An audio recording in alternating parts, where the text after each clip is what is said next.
نے انسان کو مشقت میں رہتا ہوا پیدا کیا ہے۔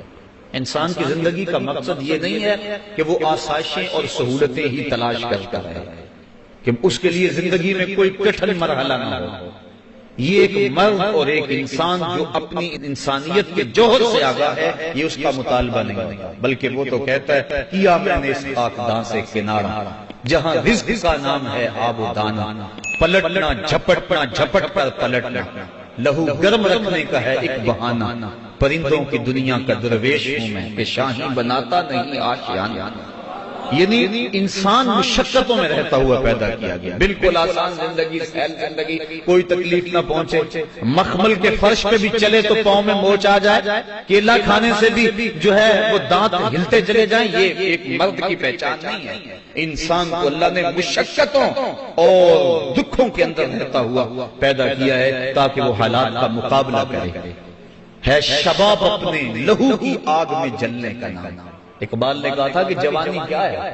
کسی چوک اور موڑ پہ کھڑا ہونے کا نام جوانی ہے، اپنی خواہشات میں اسیر ہو جانے کا نام جوانی ہے، اپنے سفلی جذبات کی تسکین کی راہیں تلاش کرنے کا نام جوانی ہے۔ تو اقبال کہتا ہو بتاؤں جوانی کیا ہے؟ شباب اپنے لہو کی آگ میں جلنے کا نام۔ تو انسان مشکلوں کے پردے میں رہتا ہوا پیدا کیا گیا ہے، اس کو آسانیاں، اس کو راستیاں، یہ تو شاہین ہے اور پہاڑوں کی چٹانوں پہ اس کے بسیرے ہیں، لہذا یہ قسمیں فرما کر کہا۔ اور قسم مکے کی کیوں فرمائی؟ شہر محبوب کی قسم کیوں فرمائی؟ اس لیے کہ اس شہر میں حضور نے پتھر کھائے تھے، اس شہر کے اندر گڑے کھودے تھے، اس شہر کے اندر اجڑیاں ڈالی گئی تھی، اس شہر کے اندر حضور علیہ السلام کے اوپر کوڑے ڈالے گئے تھے، اس لیے کہا محبوب اس شہر کی قسم، جس شہر میں تم نے دکھ سہے، جس شہر کے اندر تم نے تکلیف سہی، کھدے ہوئے گڑے، بچھے ہوئے کانٹے، راستوں کی تکلیفیں تم نے سہی اور ہنس کے سہی، میرے نام پہ سہی۔ محبوب اس شہر کی قسم، ہم نے انسان کو آسائشوں میں رہتا ہوا نہیں بلکہ دکھوں کے ساتھ ٹکراتا ہوا پیدا کیا۔ وہ حالات کے جبر کا مقابلہ کرتا ہے، وہ کشمکش کے اندر کود جاتا ہے، وہ ہنگامہ خیر و شر کے اندر ایک موتی بن کے نکھرتا ہے۔ وہ آسان زندگی کا متلاشی نہیں ہے بلکہ محبوب تیرے شہر کی قسم، جس شہر میں تیرے بسیرے ہیں، جس شہر کے اندر محبوب تجھے کپڑے ڈال کے تاؤ دیے گئے، جس شہر کے اندر دکھ پہنچائے گئے، اس شہر کی قسم انسان کو مشقتوں میں اور تکلیفوں میں رہتا ہوا پیدا کیا گیا ہے۔ تمام عمر طوفان سے کھیلتے گزری، تمام عمر طوفان سے کھیلتے گزری، نیا کے ڈوبنے کا ڈر بھی رہا۔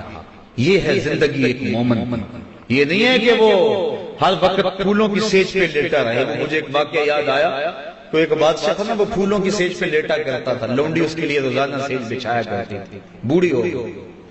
ایک دن وہ سیج بچھا کر خیال آیا اس کے دل میں کہ بادشاہ روزانہ ان پھولوں پہ سوتا ہے، پتہ نہیں کیا لطف ہوگا ان پھولوں پہ سونے کا، میں بھی تو کمر سیدھی کر کے دیکھوں کیا لطف ہے ان پھولوں پہ سونے کا۔ ساری زندگی وہ بادشاہ کے لیے سیج سجاتی رہی، آج سیج تیار کر کے ایک لمحے کے لیے لیٹے، سارے دن کی تھکی ہوئی تھی، آنکھ لگ گئی۔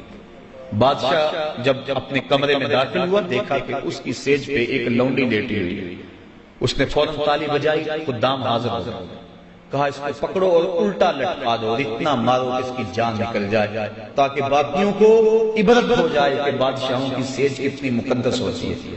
ایک لونڈی کو یہ جرأت کہ وہ بادشاہ کی سیج کے اوپر سوئے، اس لونڈی کو پکڑا الٹا لٹکا کے جلاد کوڑے مارنے شروع کر دیے۔ جب کوڑا لگتا ہے وہ چیختی ہے، اچانک چیختے چیختے اس نے ہنسنا شروع کر دیا۔ بادشاہ نے کہا رک جاؤ، اس لونڈی کو پوچھو روتی کیوں ہے، اسے یہ بھی پوچھو ہنستی کیوں۔ جلاد رک گیا، لونڈی کو پوچھا تو روتی کیوں ہے، کہا جب کوڑا لگتا ہے میری جان نکلنے کو آتی ہے تو تکلیف کی وجہ سے روتی ہوں۔ کہا ہنستی کیوں ہے، کہا ہنستی اس بات میں ہوں، میں نے سوچا میں چند لمحوں کے لیے اس سیج پہ سوئی اور اتنی تکلیف آ رہی ہے، جس کو عمر ہو گئی سوتے ہوئے اس کا کیا بنا۔ تو ہر بندہ چاہتا یہ ہے کہ میرے لیے دکھ کوئی نہ ہو، گھر میں آسودگی، گاڑی میں آسودگی، میں کوئی کام نہ کروں میرے لیے مشقت نہ ہو، آسودگی ہو جائے۔ یہ جو ڈبل شاہ کا کاروبار چلا یہ بھی اس لیے ہر بندہ چاہتا تھا یوں ہی میرے پاس پیسے آ جائیں، نہ مجھے کام کرنا پڑے، نہ دماغ لڑانا پڑے، نہ مجھے اپنے اعضاء کو حرکت دینی پڑے۔ تو یہ انسان جو ہے وہ کیسے سوچ رکھتا ہے، جبکہ اللہ تعالیٰ نے قسم فرما کر کہا محبوب ہم نے انسان کو مشقتوں میں رہتا ہوا پیدا کیا، دکھوں کے ساتھ نبھاؤ۔ اگر انسان قرآن کی اس فکر کو سمجھ لے تو بہت ساری تکلیفیں خود بخود ختم ہو جاتی ہیں۔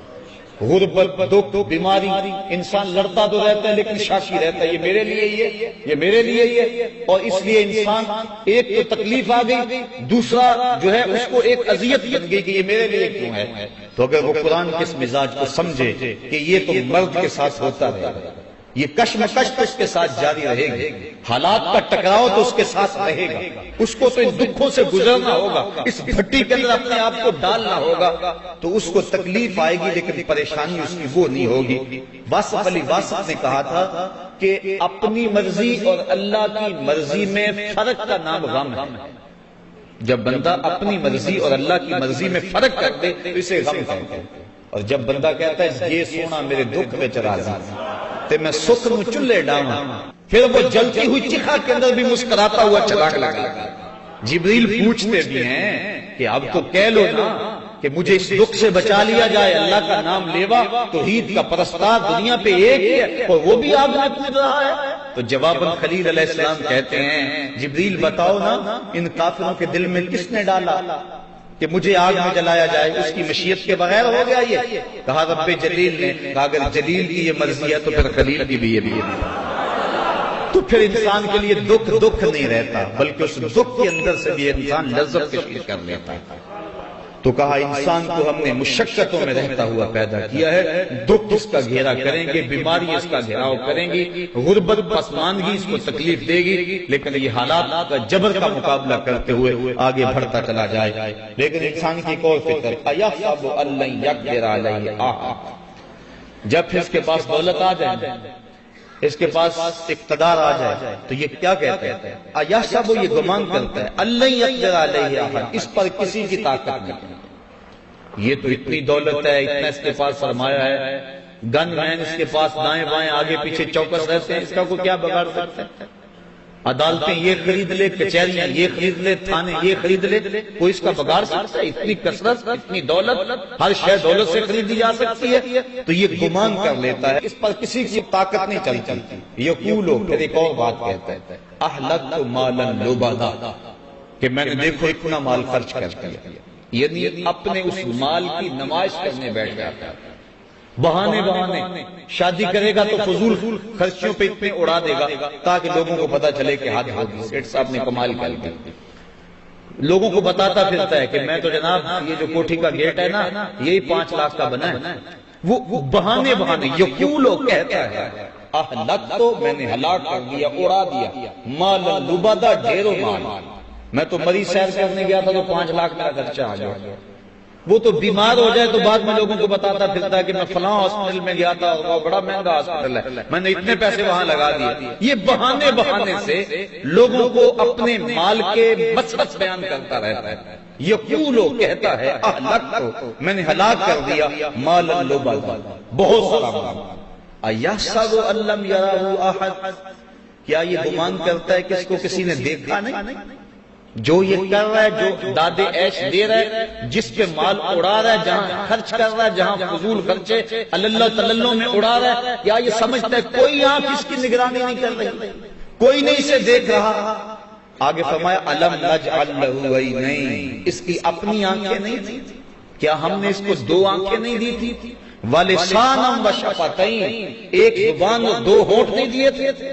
وَهَدَيْنَاهُ النَّجْدَيْن، ہم نے خیر اور شر دونوں راہیں نہیں دکھا دی تھی اس کو۔ فَلَقْتَحَمَ الْعَقَبَةَ، لیکن یہ مشکل گھاٹی چڑھائی نہیں، مشکل گھاٹی نہیں چڑھا، یوں پیسے اڑا دینا یہ اس کے لیے آسان تھا، نفس کی تسکین کا سبب تھا۔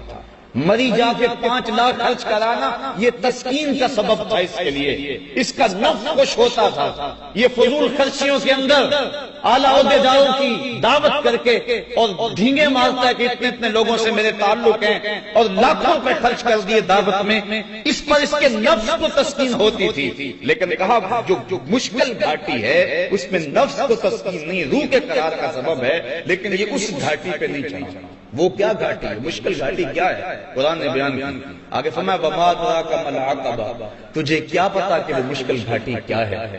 آگے فرمایا فَكُّ رَقَبَةٍ، وہ کسی پھنسے ہوئے کی گردن کو چھڑانا، کسی دکھیے کے کام آ جاتا۔ یہ جو 5 لاکھ مری میں اڑایا ہے، اس کی بجائے بہتر نہیں تھا کہ یتیم بچیوں کی شادی کر دیتا؟ یہ تیرے لیے نہیں تھا وہ بوڑھے باپ جن کی بیٹیاں ان کی دہلیز پہ جوان بیٹھی ہیں اور کوئی ان کا رشتہ قبول نہیں کرتا کہ ان کے پاس دینے کے لیے جہیز موجود نہیں ہے، تو چپکے سے جا کر رات کے اندھیرے کے اندر ان کی مٹھی کے اندر یہ 5 لاکھ روپیہ دے آتا اور اسے یہ بھی تاکید کرتا کسی کو خبر بھی نہ ہونے پائے، تو تیری روح کو تسکین نہ نصیب ہوتی۔